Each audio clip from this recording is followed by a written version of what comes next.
എല്ലാരും വെയിൻ മുറിക്കാറല്ലേ ഉള്ളൂ, ഞാൻ വെയിൻ കുത്താറാണ് പതിവ്.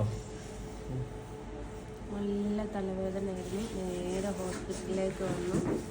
ഒരു 4-5 കുത്ത ഒരു കുത്തി നോക്കി, എവിടെയും കിട്ടുന്നില്ല. ഒടുക്ക സെൻട്രൽ വെയിൻ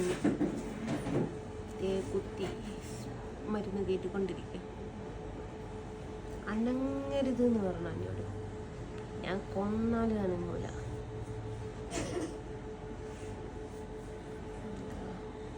ഇത്ര കുത്ത് കുത്തിയെന്നറിയോ ഗൈസ്? കാലിനൊരു 4 കുത്ത്, കൈക്കൊരു 3 കുത്ത്. കൊണ്ടിക്ക് കുത്തി അത് വേറെ മരുന്നിടാനാണ്. പക്ഷെ വെയിൻ കിട്ടാനിട്ട് എത്ര കുത്താ കുത്തിയത്? സെൻട്രൽ വെയിൻ ആരും കുത്തല്ല, പക്ഷേ എമർജൻസി വെയിനാണ് അത്. വേറെ ഓപ്ഷൻ ഇല്ലാത്തതുകൊണ്ട് കുത്തിയതാണ്. അനങ്ങരുത് എന്ന് പറഞ്ഞിരിക്കുന്നത്.